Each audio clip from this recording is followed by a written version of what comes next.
हालेलुया। धन्यवाद मोनिका बहिनीलाई यो व्यवस्था मिलाइदिनु भएको लागि अनि हिवा मेथोडिस्ट मण्डलीको लागि पनि धन्यवाद दिन चाहन्छु।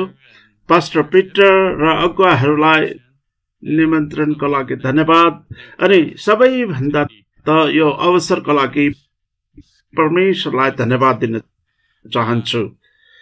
मैले कतै सुनेको छु कि जहाँ बाटो नै नभएको झैँ देखिँदा परमेश्वरले बाटाहरू बनाउनुहुन्छ। परमेश्वरले उजाड स्थानमा मार्गहरू बनाउनुहुन्छ। यस्तो लाग्छ कि कोभिड-19ले सबै नै कुराहरूलाई ठप्प बनाइदिएको छ। मोनिका बहिनीले भन्नुभए अनुसार उनकी सौतेनी आमाले 3 महिनासम्म बाहिर निस्कन दिएनन्। म यो विश्वास गर्छु यही नै कुरा तपाईहरू कतिले भोग्नु नै भयो होला। परमेश्वरले आफ्नो वचनलाई यो संसारमा अगाडि र त्यो पनि टाढा अनि छिटो पुर्याउन अनुमति दिनुभयो। परमेश्वरले व्हाट्सएप, युट्युब र जुम बनाउनु भयो। परमेश्वरले आफ्नो वचन बाहिर जान मार्ग बनाउनुहुन्छ। यी मैले अबको परमेश्वरको नामहरू नामक गम्भीर विषयमा जानुभन्दा अघि वातावरणलाई निर्माण मात्र गरेको हुने। मैले यसलाई किन गम्भीर भने परमेश्वरको नामहरू र त्यसभित्र पनि आज हामीले हेर्न लागेको चाहिँ पवित्र, अति पवित्र छ भने परमेश्वरले उहाँको नाउँलाई बिटुलो नपार भन्नुभएको छ। त हामीसँग सही मुद्रा हुनुपर्छ भने म प्रार्थना गर्छु कि परमेश्वरको नामले साँचो गरी हामीलाई आशिष दिनुभएको होस्। आज हामी किन YHWH भनेर हेर्नेछौँ। यहुदीहरूले त यसलाई योद हे भाव हे भन्दै याहोवे भनेर उच्चारण गर्छन्। आउ हामी प्रस्थानको 3 अध्यायको 13 देखि 15लाई पढ्नेछौँ, जहाँ यो याहोवे पहिलो पटक उल्लेख भएको छ। म सबैको लागि पढ्नेछु।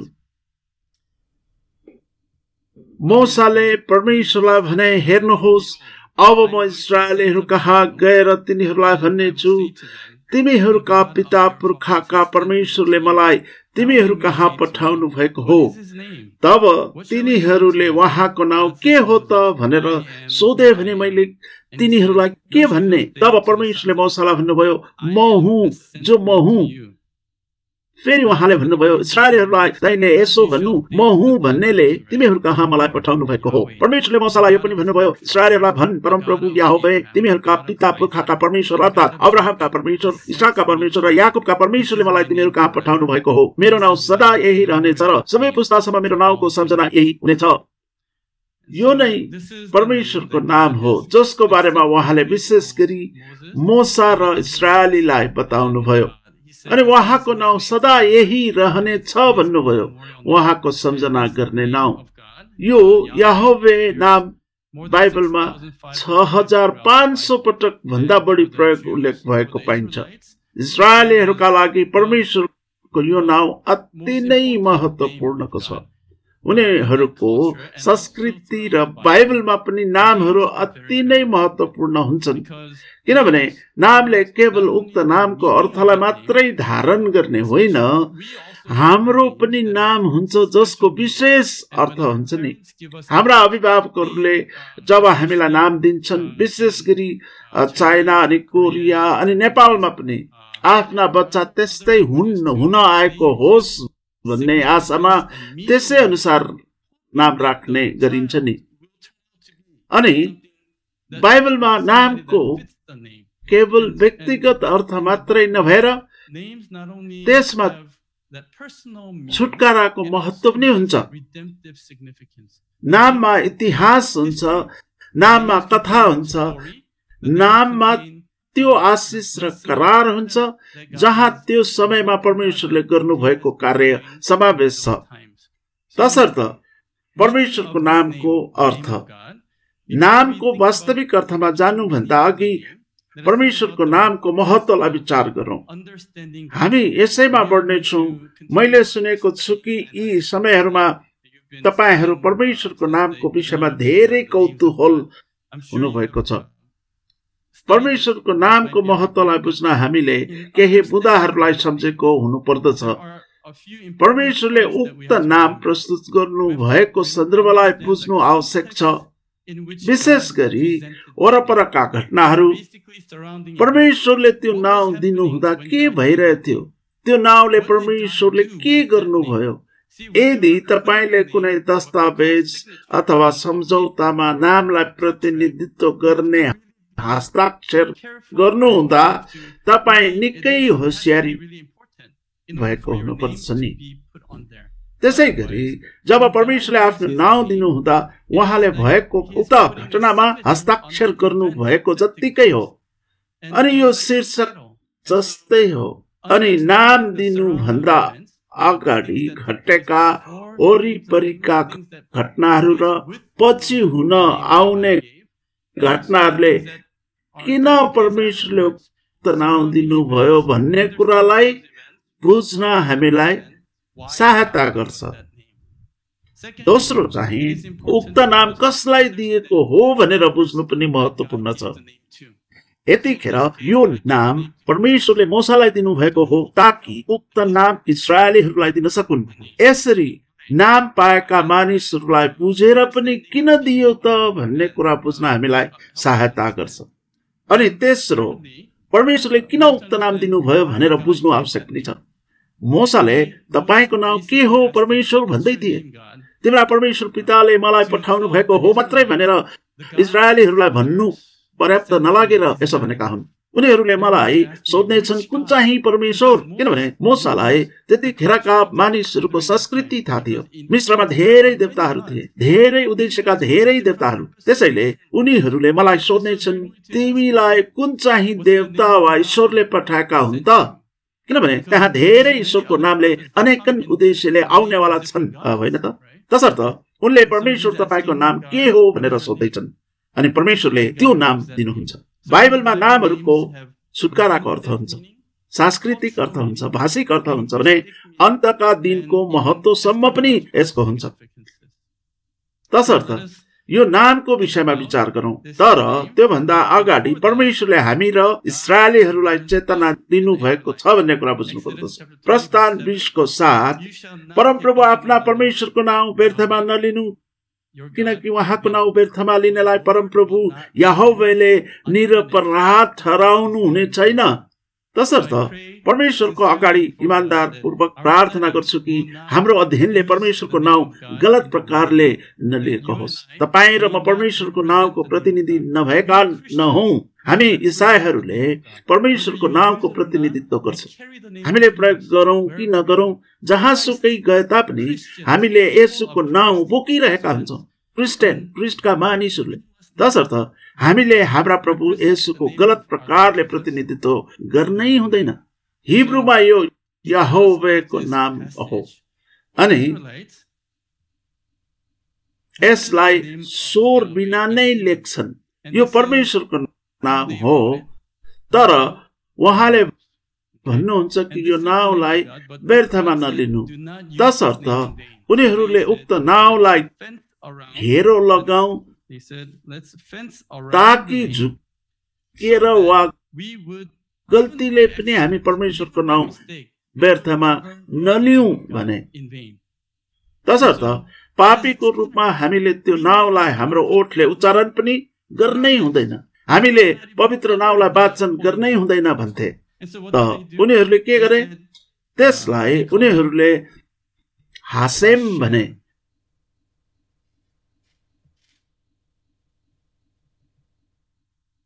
हासेम भनेको त्यो नाउँ हो। बाइबलमा जहाँ जहाँ यो परमेश्वरको नाम देखा पर्छ उनीहरूले यसलाई त्यो नाउँ भनेर उच्चारण गर्थे अनि सबैले यो यहोवे हो भनेर बुझ्थे, किनभने उनीहरूले उक्त यहोवेलाई उच्चारण गर्न डराउँथे। त त्यो चाहिँ साँच्चै सुरक्षित तरिका थिएन। तसर्थ यो हिब्रूबाटको अंग्रेजी यहोवे हो अनि उनीहरूले एकत्रित गरौं भन्ने निर्णय गरे, किनभने यहोवे भनेको हाम्रा परमप्रभु हुन्छ अंग्रेजी बाइबलमा लर्ड भनेर यस्तो र अरु फेरि सबै क्यापिटल अक्षरमा यस्तो भएको अर्को देख्न सक्नुहुन्छ। जब तपाई लर्ड यस्तो देख्नुहुन्छ त्यो चाहिँ आदोनाई वा आदोनको अनुवाद हो, जसको अर्थ प्रभु भन्ने हुन्छ। यो चाहिँ सामान्य सम्बोधन हो जसको अर्थ प्रभु, मालिक जस्ता कुरालाई जनाउँछ। पुरानो समयमा नोकरले आफ्ना मालिकलाई प्रभु भन्थे नि, होइन? त्यस्तै कुरा। तर जब जब यहोवे देखिन्छ त्यसलाई यसरी लेखिन्छ। यो कसरी भयो? किनभने यहोवेको शाब्दिक अर्थ परम प्रभु चाहिँ होइन। उनीहरू भन्छन् यो यहोवे पवित्र नामलाई सुरक्षा गर्न यो सामान्य नामलाई प्रयोग गरौं। यो प्रक्रियामा के भयो भने तपाई यहाँ साना धर्का र थोप्लाहरू देख्नुहुन्छ नि, हिब्रूमा यी स्वरहरू हुन्। त उनीहरूले यहाँका व्यञ्जनहरूमा आदोनाईका स्वरहरूलाई मिसाए। And the vowels of Adonai and added them together. Oops. यो यहाँ अनि यो चाहिँ यहाँ राखे। अंग्रेजीमा यो आदोनाई हो र अर्थ चाहिँ प्रभु भन्ने हुन्छ। हेर्नुहोस्, यी व्यञ्जनहरू हुन् भने यी स्वरहरू हुन्, ए, ओ, ए र आई। हिब्रूमा यो खासमा वाइ हुनुपर्ने हो, जुन चाहिँ स्वर होइन। तसर्थ ए, ओ, ए चाहिँ स्वरहरू हुन्।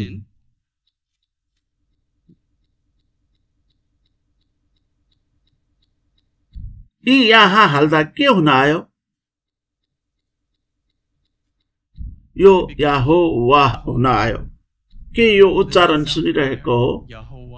तर पछि यो बाइबलीय हिब्रू आधुनिक हिब्रूको प्रक्रियामा हुँदा उनीहरूले कुनै कुनै अक्षरहरूको उच्चारण गर्ने तरिकालाई त्यसमा पनि विशेषतः यो अक्षरलाई परिवर्तन गरे। यो चाहिँ बाइबलीय हिब्रूमा वाउ उच्चारण गरिन्छ। पछि जर्मनी उच्चारणले प्रभाव पारेर हिब्रू उच्चारणमा मिसाएर प्रयोग गरियो। यो प्रभाव किन त पर्यो भन्दा यहुदीहरूको इतिहास हेर्छौं भने सायद बुझ्छौं कि धेरै यहुदीहरू पोल्यान्ड, जर्मनी अनि अन्य ती क्षेत्रहरूमा बसोबास गर्थे। अनि इदिस भनिने उच्चारण अनुसार उनीहरूले वाउलाई भाव उच्चारण गरे। त्यो उच्चारण अनुसार यसलाई यहोवा भनियो।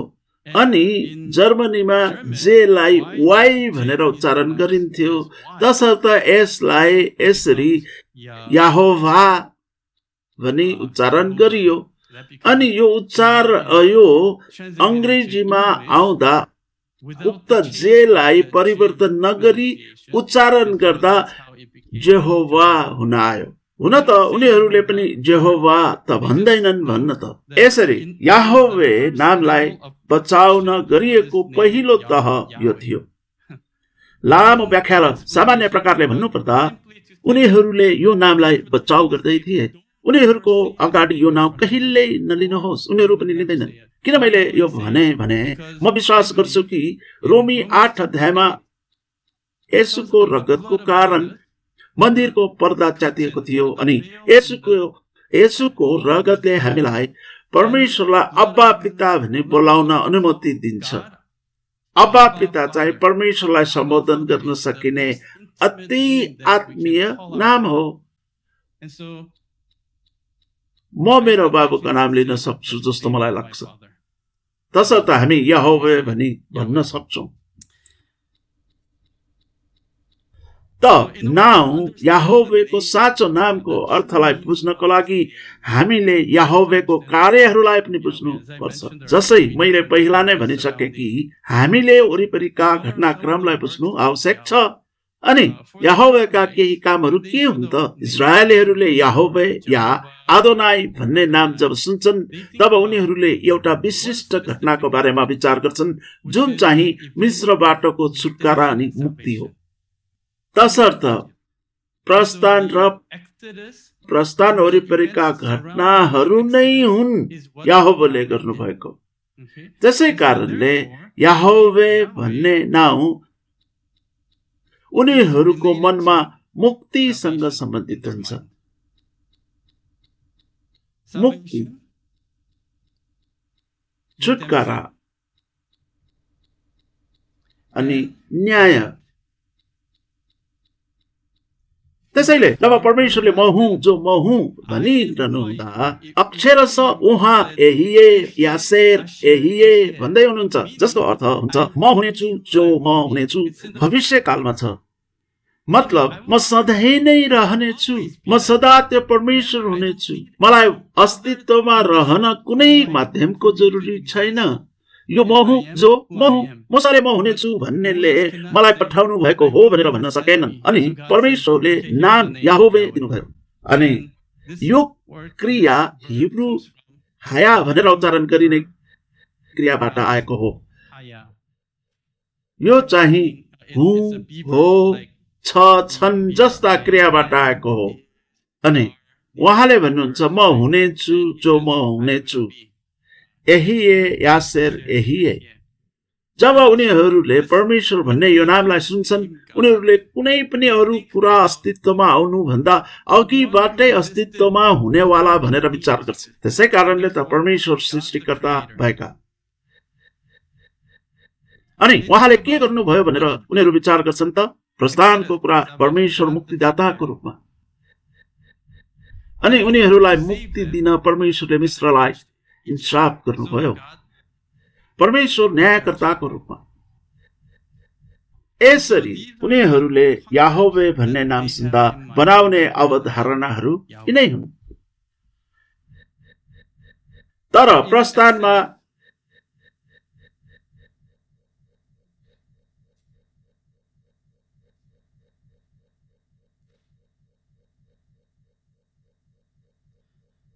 मिश्रलाई इन्साफ गर्न उहाँले गर्नुभएको कार्यलाई हामी विचार गरौँ। हामी यसलाई छिट्टो गरेर हेर्नेछौँ है त। प्रस्थान 7को 14 देखि 25 सम्म हामी पहिलो विपत्तिलाई देख्न सक्छौँ। 10 विपत्ति मध्ये पहिलो विपत्ति चाहिँ नील नदीको पानी रगतमा परिणत भएको। दोस्रो भ्याकुताको विपत्ति। मलाई लाग्छ यी सब कुराहरूलाई मैले बताइरहनु पर्दैन होला। म तपाईहरूप्रति भरोसा गर्छु कि तपाईले यी बारेमा सुन्नु भएको छ अनि तपाईहरू जान्नुहुन्छ। तेस्रो भुसुना, चौथो झिंगा, पाँचौं गाई वस्तुहरूमाथिको रूढी, छैठौं मानिसहरूमा खटिरा, सातौं असिना, आठौं सलह, नौौं छाम्दा थाहा पाउने अन्धकार अनि 10औं चाहिँ मिश्रीका पहिला जन्मेकाहरूको मृत्यु। यी विपत्ति सँगै परमेश्वरले के गर्दै हुनुहुन्थ्यो? यी विपत्तिहरू प्रकाशमा फेरि दोहोरिएको छ 7 मोहरको न्यायद्वारा, जुन चाहिँ 7 मोहरहरू नष्ट गरिएपछि आउँछ। 7 तुरैको इन्साफ अनि 7 कचौरा मार्फत, विशेष गरी तुरैको इन्साफ मार्फत। यी सब भइरहेको कुरा तपाईँ देख्नुहुन्छ। तर यसलाई हामी लामो गरी नतन्काउने भएकोले परमेश्वरले यहाँ के गर्दै हुनुहुन्छ भन्ने कुरालाई म संक्षिप्तमा भन्नेछु। पहिलो कुरा चाहिँ परमेश्वरले मिश्रका देवहरूको न्याय गर्दै हुनुहुन्छ। नील चाहिँ मिश्रको देव थियो। भ्याकुता अनि सलह देवहरू उनीहरूको जीवनमा प्रचलित थियो। नील नदीको कारण अन्य सबै देशहरूमा अनिकाल पर्दा मिश्रमा परेन, बरु सबै अन्नका लागि मिश्रमा आए। उनीहरूसँग जहिले पनि कहिल्यै नसुक्ने नील नदी भनिने नदीको never drawing water पानी called थियो। Nile. यो चाहिँ यो संसारको जस्तो बचाव थियो जसले प्रशस्तता उपलब्ध गराउँछ, पैसा जस्तै। Money. पानीले हामीलाई प्रशस्त जीवन दिने कुनै थोकको प्रतिनिधित्व गर्छ। Something like पानी आफै चाहिँ life. खराब होइन, तर प्रश्न चाहिँ यो पानी उपलब्ध गराउने को हो भनेर तपाईँ विश्वास गर्नुहुन्छ भन्ने हो। व्यवस्थाको 11को 9 देखि 12 मा परमेश्वरले भन्नुहुन्छ, मिस्र र कनानमा भएको भिन्नता चाहिँ यो हो कि मिस्रमा तिमीहरूले नील नदीबाट खुट्टाले पानी हाल्नु पर्थ्यो, अनि त्यसबाट राम्रो फसल भयो भने तिमीहरूले नीललाई महिमा दिन्थ्यौ अनि भन्थ्यौ, मैले खुट्टाले आफ्नो खेतमा सिंचाई गरेको कारणले मेरो राम्रो बाली भयो। आजको संसार पनि त्यस्तै हो। यो संसारले मलाई प्रशस्तताको जीवन दियो अनि मैले यो पाउन कडा मेहनत आफैले गरे। यो दृश्यमा परमेश्वर कहाँ हुनुहुन्छ? तर कनानमा चाहिँ पानी स्वर्गबाट आउँछ। त्यो परमेश्वरले वर्षाउनु हुने स्वर्गको पानी हो, अनि यो केवल परमेश्वरमा प्रार्थना र भर पर्दा उनीहरूले प्राप्त गर्ने पानी हो। त परमेश्वरले मानिसहरूको त्यो मनोवृत्ति अनि मानसिकतालाई न्याय गर्दै हुनुहुन्छ त्यहाँ। सोही समय परमेश्वरले भूमि, पानी अनि मानिसलाई न्याय गर्दै हुनुहुन्छ। हेर्नुहोस् त, सबै मानिसले भर गर्ने र यसबारे मोहित हुने समृद्ध, शानदार, फ्यान्सी मिश्रबाट अन्धकार, खोक्रो, तोडिएको,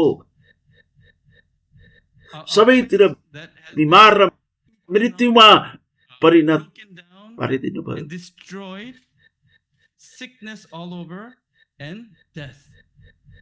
त्यहाँ के भइरहेको छ?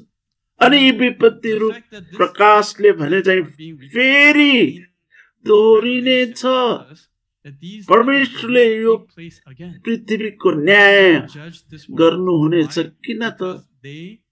किनभने उनीहरूले परमेश्वरलाई गुमाए, किनभने उनीहरूले नील नदीलाई महिमा दिए, उनीहरूले फारोलाई महिमा दिए। त परमेश्वरले के गर्दै हुनुहुन्थ्यो त भन्दा मिस्रीहरूले त्यो समयमा प्राय डराइरहने कुरा गर्नुभयो। उनीहरू प्राय के कुरामा डराइरहेका हुन्थे त भन्दा अस्तव्यस्तता हो। त्यसै कारणले गर्दा हो मिस्र त्यति विघ्न विकास भएको। उनीहरू अस्तव्यस्तता प्रति यति धेरै डराउँथे कि उनीहरूले हर थोक क्रममा राख्थे। त्यसै कारणले उक्त राष्ट्र, सेना, आर्थिक, सांस्कृतिक आदि सबै क्षेत्रमा धेरै नै विकसित थियो। उनीहरू उक्त कुरा अगुम्ला भनेर अति भयभीत हुन्थे। कहिले काहीँ हामी बजारमा तेल जस्ता कुनै कुराको अभाव सुन्दा कति भयभीत हुन्छौँ। यसले दैनिक उपभोग्य वस्तुको अभाव मात्र होइन, सामाजिक, आर्थिक अनि सबै संरचनालाई समेत खलबल तुल्याउँछ। यसले दैनिक उपभोग्य वस्तुको अभाव मात्र होइन, सामाजिक, आर्थिक अनि सबै संरचनालाई समेत खलबल तुल्याउँछ। यसले दैनिक उपभोग्य वस्तुको अभाव मात्र होइन, सामाजिक, आर्थिक अनि सबै संरचनालाई समेत खलबल तुल्याउँछ। खबरहरू सुन्नुहोस् त, त्यहाँ झडप, लडाई भइरहेको छ। यी कुराहरूमा धेरै नजाउँ। इन्साफ भन्ने कुरा किन आउँछ त भन्दा परमेश्वरको क्रमलाई बिगार्दा हो। त्यो नै हो हामी डराउने कुरा, डराउनै पर्ने कुरा। हामी क्रमलाई गुमाउने कुरामा डराउँछौँ। सृष्टिकर्ता याहवेले के गर्नुभयो त भन्दा उत्पत्ति 1 अध्यायको 2 पद अनुसार पृथ्वी आकार बिनाको शून्य अनि अन्धकार थियो भनिएको छ। त्यहाँ जमिन थिएन, थियो त केवल पृथ्वी, पानीको सतह, त्यो पनि आकार बिनाको। शून्य अनि अन्धकार आकार बिना भन्ने शब्दलाई हिब्रूमा तोहु भनिन्छ भने यसको अर्थ अस्तव्यस्तता भन्ने हुन्छ। अनि सृष्टिको क्रममा परमेश्वरले ज्योति बनाउनु भयो। ज्योतिले परमेश्वरको वचन, उहाँको आत्मा, उहाँको उपस्थितिलाई जनाउँछ अनि त्यो ज्योतिलाई व्यवस्थित गर्नुभयो। पवित्र आत्मा मार्फत परमेश्वरको वचन बोलिँदा परमेश्वरले व्यक्त गर्नुभयो सो हुन आयो। त्यसलाई के भनिन्छ? परमेश्वरको वचन घोषणा भयो अनि त्यस्तै हुन आयो। त्यो वचन पुरा हुन आयो। म प्रार्थना गर्छु कि त्यो तपाईको जीवन, घर अनि हाम्रा मण्डलीहरूमा पनि भएको होस्। जब परमेश्वरको वचन घोषणा गरिन्छ तब त्यो वचन पूरा भएको हुनुपर्छ। अनि जब परमेश्वरले हेर्नुभयो यो असल थियो, त्यसलाई आज्ञाकारिता भनिन्छ। आज्ञाकारिता मालिकलाई नोकरले देखाउने प्रकारको सम्बन्धको आज्ञाकारिता होइन, बरु बाइबलमा त जब परमेश्वरको वचन बोलिन्छ त्यो मेरो जीवनमा पूरा हुन्छ भन्ने अर्थमा हो। त्यो हो आज्ञाकारिता। अनि त्यो पूर्णता परमेश्वरको नजरमा असल हुन्छ अनि त्यो कुरा व्यवस्थित गरिन सुरु हुन्छ। पानी आफ्नै प्रकारमा, भूमि त्यसरी नै अरू कुराहरू भएका छन्। तसर्थ परमेश्वरले सबै थोकहरूलाई व्यवस्थित गर्दै हुनुहुन्छ। मिश्रमा के भइरहेछ? उल्टो प्रभाव, उल्टो कार्य। परमेश्वरको पवित्रताले व्यवस्थित गरिएको कारणले त्यो व्यवस्थापनलाई उहाँले हटाउँदै हुनुहुन्छ। ज्योति छिनियो, अन्धकार भयो, पानीमा मिश्रण भन्ने कुरा भयो, सबै गाई वस्तु जनावरहरू मरे इत्यादि। त्यो नै इन्साफ वा न्याय हो। अन्तका दिनमा पनि त्यस्तै हुनेछ। परमेश्वरको व्यवस्थापन वा क्रमलाई झिकिनेछ। परमेश्वरको व्यवस्थापनलाई अस्तव्यस्त पार्ने काम हुन्छ। म प्रार्थना गर्छु कि तपाईँ र म परमेश्वरको व्यवस्थापनमा यसरी बस्न सकौं ताकि त्यो व्यवस्थापनलाई उहाँले हामीबाट कहिले हटाउनु नपर्ने भएको होस्।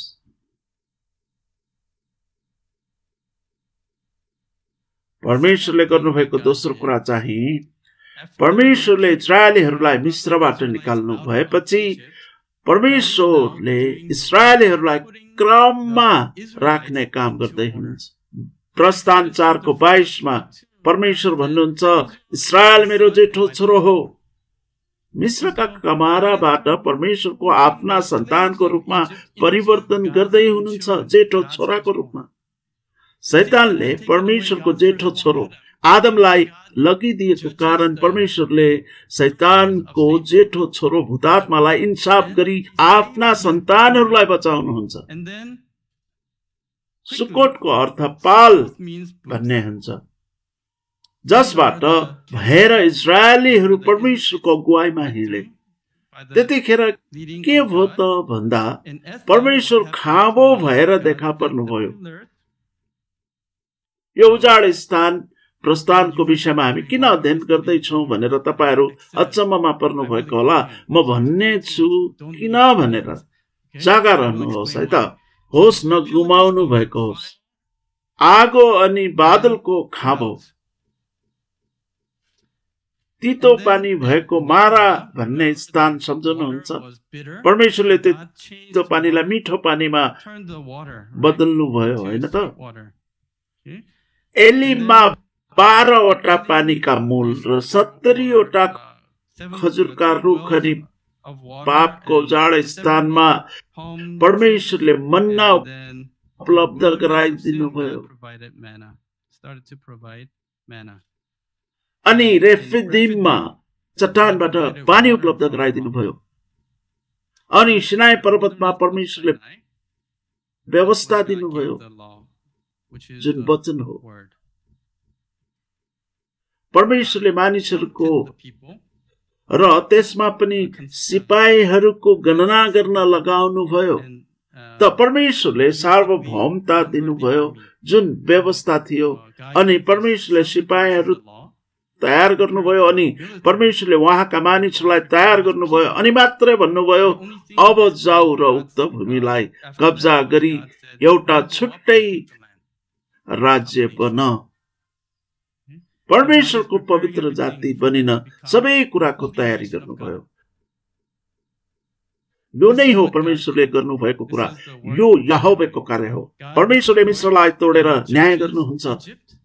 संसारको प्रतिनिधित्व गर्ने मिश्रबाट मानिसलाई निकालेर प्रेरित 7:38 भने चाहिँ मण्डलीलाई उजाड स्थान जस्तै भनेको छ। मानिसलाई निकालेर प्रेरित 7:38 मण्डलीलाई उजाड स्थान जस्तै भनेको छ त्यहाँ ल्याउनुहुन्छ। अनि यो उजाड स्थानको यात्रा मार्फत परमेश्वरले आफ्ना मानिसहरूलाई फेरि क्रममा ल्याई पुनर्स्थापना गर्दै हुनुहुन्छ। अनि त्यो पुनः सृष्टिको कार्य मानिसहरूलाई फेरि उही क्रममा ल्याउने कार्य नै छुटकारा हो, उद्धारको कार्य हो। अब हामीले पर्खेको कुरा,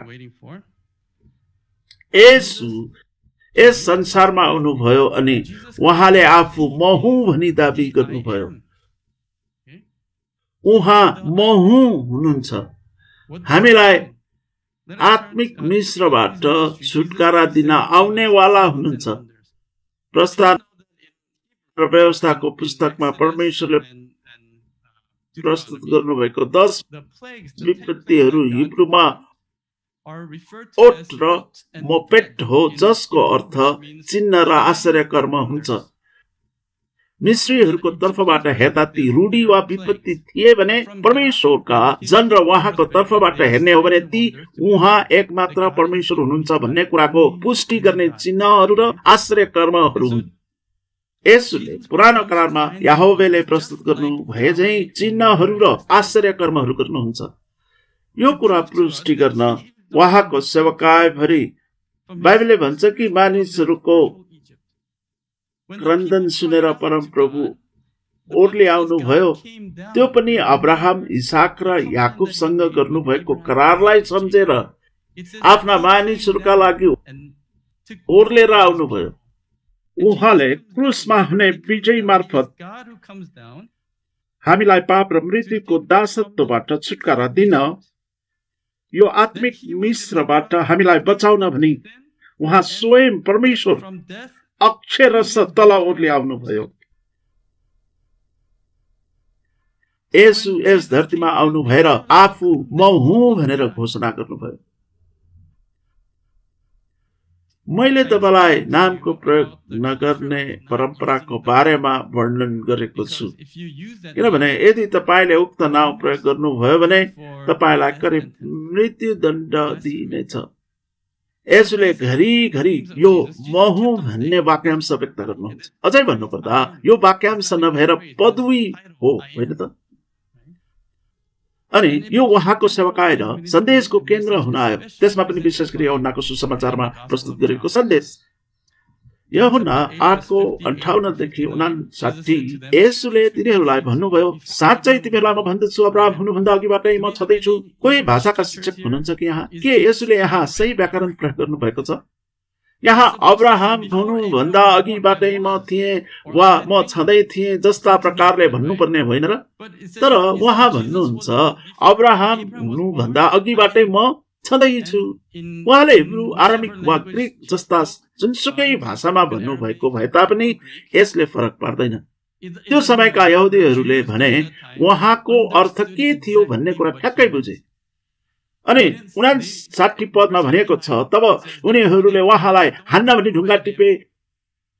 गलत व्याकरण भयो भनेर उनीहरूले उहाँलाई मार्न भनी ढुङ्गा टिपेका होइनन्। उनीहरूलाई थाहा थियो कि येशू भन्दै हुनुहुन्छ कि अब्राहम हुनुभन्दा अघिबाटै म त्यो याहोवे हुँ, म त्यो याहोवे हुँ जो अब्राहम जन्मनु भन्दा अघि नै अस्तित्वमा थिए। त्यसै कारणले उनीहरूले ढुङ्गा टिपेका हुन्। अनि यसले घरिघरि यो पदवी अथवा पदलाई उद्घोष गर्नुहुन्छ। केही यहाँ आशयहरू छन्। म जीवनको रोटी हुँ भनी भन्नुहुन्छ। उहाँले हुँ म हुँ भनी भन्नुहुँदा ग्रीकमा एगो एमी जीवनको रोटीको अर्थ हुन्छ। म त्यो याहोवे हुँ जसले स्वर्गबाट रोटी उपलब्ध गरायो। दोस्रो चाहिँ उहाँले भन्नुभयो म जीवित पानीको स्रोत हुँ। तिमी म कहाँ हौ, मलाई विश्वास गर, तिमीमा तिम्रो पेटबाट जीवित पानी बग्नेछ। यूहन्ना 4 उहाँले मैले दिने पानी यदि पियौ भने तिमी कहिल्यै तिर्खाउने छैनौ भनी भन्नुहुन्छ। तेस्रो, म यो संसारको ज्योति हुँ, म भेडाको ढोका हुँ, म असल गोठालो हुँ, म पुनरुत्थान र जीवन हुँ, म बाटो सत्य र जीवन हुँ, म साँचो दागको बोट हुँ। यहाँ यसले के भन्दै हुनुहुन्छ भने मिश्रमा झैं संसारमा अन्धकार छ, सलह भ्याकुताहरू सबै नै बालीहरू अनि आरीहरूमा आए अनि उनीहरूले सबै खानेकुराहरू गुमाए। यसले भन्नुभयो पानी नहुँदाको बखत म जीवित पानी हुँ, म जीवनको रोटी हुँ, अन्धकारको समयमा म संसारको ज्योति हुँ। म प्रार्थना गर्छु कि हाम्रा वरिपरि अस्तव्यस्तता र अन्धकार अनि खराब समाचारहरू भए तापनि उहाँले भनिरहनु भएको कुरा तपाईले सुनिरहनु भएको छ। उहाँ हाम्रो जीवनको ज्योति हुनुभएको होस्। उहाँले नै त्यो जीवित पानी हामीलाई निरन्तर उपलब्ध गराइरहनु भएको होस्। नीलको पानी रगतमा परिणत भई मिश्रको पतन भए तापनि उहाँ हाम्रो लागि जीवनको रोटी हुनुहुन्छ। उहाँ भेडाहरूका ढोका हुनुहुन्छ। मिश्रमा सबै नै गाई वस्तु मरे तापनि उहाँ हाम्रो रक्षक असल गोठालो हुनुहुन्छ, जसले आफ्ना भेडाहरूको रक्षा गर्नुहुन्छ। सबै जेठाहरू मरिरहनु हुँदा उहाँ पुनरुत्थान र जीवन हुनुहुन्छ। उहाँले आफू बाटो सत्य र जीवन हुनुहुन्छ भन्नुभयो। उहाँ नै साँचो दागको बोट हुनुहुन्छ, जसले अनन्त जीवन दिन्छ। फेरि हामी यो जाडो स्थानको यात्रामा जाउँ। येशू आफ्ना मानिससँग रहनुभयो। यूहन्ना 1:14 उहाँ बुथ भनेको पाल हुन्छ भने रहनु चाहिँ हिब्रूमा साकान हुन्छ। यसैबाट सबकाइना महिमा भन्ने शब्द आउँछ। यसलाई शाब्दिक रूपमा भन्नुपर्दा पाल टाङ्नु भन्ने हुन्छ। येशूले आफ्नो पाल यो धरतीमा हाम्रो माझ टाङ्नुहुन्छ। त्यो चाहिँ येशूको जाडो स्थानको यात्रा थियो। यूहन्ना 1:14 भन्छ उहाँले हाम्रो माझमा आफ्नो पाल टाङ्नु भयो अनि हामीसँगै हिँड्न सुरु गर्नुभयो। अनि अन्धकार हुँदा उहाँ बाटोमा आगोको ज्योति हुनुहुन्छ। अनि पावलले पहिलो कोरिन्थी 10:4 भने झैं लाल समुद्र तर्नु भनेको बप्तिस्मा हो। तसर्थ येशूले पनि एर्दन नदीमा बप्तिस्मा लिनुभएको थियो। यूहन्ना 2:2 येशूले कानामा गर्नुभएको पहिलो आश्चर्य कर्म पानीलाई दागमध्येमा बदल्नुभयो, जुन चाहिँ मारामा परमेश्वरले तितो पानीलाई मिठो पानीमा बदल्नु भए जस्तै हो। यूहन्ना 6:2 म स्वर्गबाट आएको जीवनको रोटी हुँ भनी भन्नुभएको छ। यसरी यी म हुँ भन्ने भनाइमा येशूको जोड भन्नु नै उजाड स्थानमा हुनुहुने याहोवे नै म हुँ, म त्यहाँ थिएँ भनी भन्दै हुनुहुन्छ। उहाँ फेरि आउनुभयो र हामीसँगै रहनुभयो। सम्झ कि म तिमीहरूसँगै पाल टाँगेको छु। म त्यो उज्यालो हुँ जो अन्धकारमा चम्कन्छ। म नै हुँ तितो पानीलाई मिठो पानीमा बदल्ने। यो उहाँले देखाउँदै मात्रै हुनुहुन्न, बरु वर्णन पनि गर्दै हुनुहुन्छ। उहाँले उजाड स्थानमा 2 माछा र 5 रोटीबाट खानेकुरा जुटाउनु भई भन्नुभयो, म त्यो मन्ना हुँ जो स्वर्गबाटको हो। समय धेरै बाँकी नभएकोले व्याख्या नगरी केही थोरै कुरा गर्नेछु। अब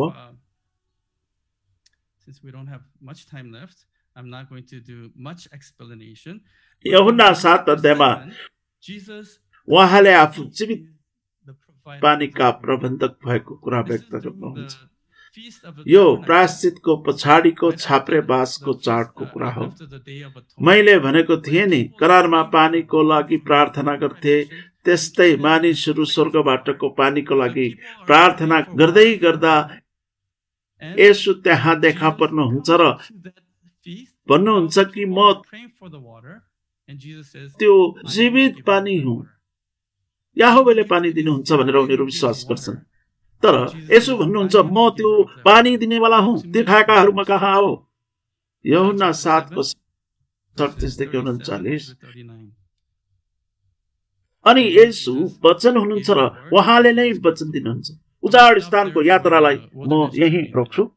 तर हामी देख्न सक्छौं कि यसो यस धरतीमा आउनुभयो अनि सबै प्रकारका चिन्ह र आश्चर्य कर्म देखाउनुभयो, जसले पुष्टि गर्छ कि उहाँ नै मिस्रबाट बचाई उजाड स्थान भएर अहिले उनीहरू बसोबास गरिरहेका कनानमा ल्याउने यहोवा हुनुहुन्छ। यो चाहिँ याहोवाले भूमिको माटोबाट मानिस बनाई उसको नाकबाट जीवनको श्वास फुकिदी अदनको बगैँचातिर डोराइएको जस्तै हो। यो चाहिँ परमेश्वरले इस्राएलीहरूलाई उजाड स्थान हुँदै वचन र पवित्र आत्मा फुक्दै आत्मिक अदनको बगैँचाको प्रतिनिधित्व गर्ने कनानको भूमिमा ल्याएर आफ्ना मानिसहरू हुन पुनर्निर्माण गरे जस्तै यो यात्रा नै तपाईं र मेरो आज गरिरहेको यात्रा हो। This journey is the same as the journey that you and I are taking today. यो यात्राको क्रममा हामी आज कहाँ छौं? यो उही परमेश्वर हुनुहुन्छ जसले आज हामीलाई डोर्याउँदै हुनुहुन्छ। परमेश्वरले मिस्रलाई इन्साफ गरे पनि आफ्ना मानिसहरूलाई गर्नुहुने छैन। तपाईँ र म कहिल्यै इन्साफ नगरिने उहाँका मानिस हुन सकौं। येशू विपत्तिहरूको माझमा संरक्षण र सुरक्षा हुनुहुन्छ। इस्राएलीहरूको बसोबासको स्थान गोसेनमा म हुँ संरक्षक हुनाउनु भयो। अनि अहिले येशू दावी गर्दै हुनुहुन्छ कि उहाँ त्यो म हुँ हुनुहुन्छ जसले सुरक्षा उपलब्ध गराउनुहुन्छ। यो यशायाको परमप्रभु परमेश्वरको मिल्दो चित्रणको सम्झना पनि हो। अन्तिममा आएका छौं है त। हिब्रूमा शब्दहरूका केवल परम्परागत वा ऐतिहासिक अर्थ मात्रै नभएर यसका चित्रात्मक अर्थ पनि हुन्छ। चाइनिज अक्षर झै हिब्रू अक्षर पनि आकृतिहरूबाट आएको छ। कसैले यी तस्बिरहरूलाई अर्थ्याउन मन पराउँछन् भने कतिले यसलाई रूपकात्मक अर्थसँग मेल खाने भनी लिन्छन्। यो हेर्दा आधा जस्तो रमाइलो हो कि झैं लाग्छ तपाईलाई, तर यसमा आशयुक्त अर्थ पनि छ। यो योधको अर्थ हात हो। यो चाहिँ हाम्रो हात यस्तो गरेको झैं देखिन्छ। यो हे चाहिँ यसरी रहेको वेदी झैं देखिन्छ, जसले माथि हेर्ने भन्ने जनाउँछ भने यसको अर्थ चाहिँ हेर भन्ने हुन्छ।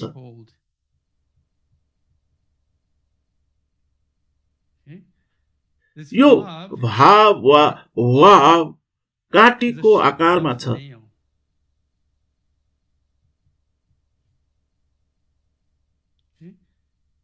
अनि यो हे चाहिँ अघि नै हामीले भने चाहिँ हेर हो।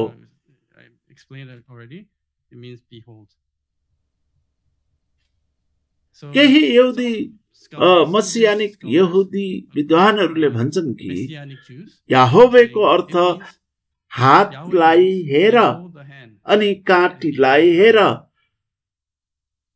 कसको हातमा काँटी ठोकिएको थियो? यसरी हेर्दा यी सारा कुराले हामीलाई आत्मिक मिश्रबाट बचाई आत्मिक कनानमा लान उहाँले के गर्नुहुने छ त भन्ने कुराको पूर्व छायालाई देखाउँछ। त यसो नै त्यो याहोवे हुनुहुन्छ जसले पापपूर्ण मार्गलाई न्याय गरी त्यो मार्गबाट छुटकारा दिई बचाउनुहुन्छ, उद्धार गर्नुहुन्छ। त्यसको लागि हामीले त्यो उजाड स्थान भएर लानुहुन्छ जुन चाहिँ कष्टको समय झैं देखिन्छ, तर त्यही कष्टको समय भएर हामीलाई पुनः क्रममा राखी यसरी पुनर्निर्माण गर्नुहुन्छ ताकि हामी उक्त कनानको भूमिको लागि योग्य हुन सकौं। तपाईं र म मिलेर हाम्रा याहोवे येशूसँगै उहाँको क्रममा फर्किआउन सकौं। हाम्रा जीवन उहाँको क्रममा हुन सकोस्, हाम्रो क्रममा होइन, यो संसारको क्रममा होइन। यदि हामी यो संसारको क्रममा हाम्रा जीवन जिउँछौं भने यो संसारको पतन हुँदा हामी पनि यो संसार झैं पतन हुन्छौं। तर यदि हामी स्वर्गको राज्यको क्रममा जिउँछौं भने यो संसार पतन हुँदा पनि हामी अझै उहाँसँग खडा हुन सक्छौं। यहाँ हुने सबैमाथि त्यो आशिष आउन सकोस्। प्रार्थना गरौँ। स्वर्गमा बस्नुहुने हाम्रा पिता याहोवे नाम अनि येशू नामको यो आशिषको लागि हामी धन्यवाद दिन्छौं। पिता, हामी महसुस गर्छौं कि त्यो तपाईं नै हुनुहुन्छ जसले हामीलाई वास्ता गर्दै हुनुहुन्छ, हामीसँगै हिँड्दै हुनुहुन्छ र हामीलाई आशिष दिँदै हुनुहुन्छ। पिता, हामी प्रार्थना गर्छौं कि हामी घरमा, कार्यस्थानहरूमा जहीँ भए तापनि त्यहीबाट तपाईलाई हेर्न हाम्रा आँखाहरू खोल्न अनुमति दिनुभएको होस्। तपाईं नै सृष्टिको परमेश्वर, तपाईं मुक्तिका परमेश्वर, तपाईं नै पुनर्स्थापन र छुटकाराको परमेश्वर हुनुहुन्छ भनेर सम्झन हामीलाई सहायता गर्नुहोस्। त्यो छुटकाराको कार्य हाम्रो जीवनमा भएको होस्। पिता, तपाईले यतिखेर त्यो कार्य गर्दै हुनुहुन्छ भनेर म विश्वास गर्छु। यो कोभिड-19 को अवस्थामा पनि हामी विश्वास गर्छौं कि तपाईं आफ्ना मानिसहरूलाई आएर पश्चाताप गर्न बोलाउँदै हुनुहुन्छ। हामी विश्वास गर्छौं कि तपाईं आफ्ना मानिसहरूलाई बताउँदै हुनुहुन्छ। हामी विश्वास गर्छौं कि तपाईले धेरै भन्दा धेरै मानिसहरूलाई यसोमा विश्वास गर्ने मौका दिँदै हुनुहुन्छ। पिता, तपाईको त्यो इच्छा पूरा भएको होस् अनि हामी तपाईको वचन पूरा गर्ने उपकरण हुन सकेका हौं। तपाईको वचन हामीमा बोलिएको होस् अनि तपाईको वचन हामीमा येशू ख्रीष्टको रगतद्वारा पूरा हुन सकेको होस्। तपाईको अनुग्रहको लागि तपाईलाई धेरै धन्यवाद। यो सम्पूर्ण कुरा हामी हाम्रा प्रभु येशू ख्रीष्टको नाममा धन्यवाद सहित माग्दछौं। आमेन। परमेश्वरलाई धन्यवाद दियौं।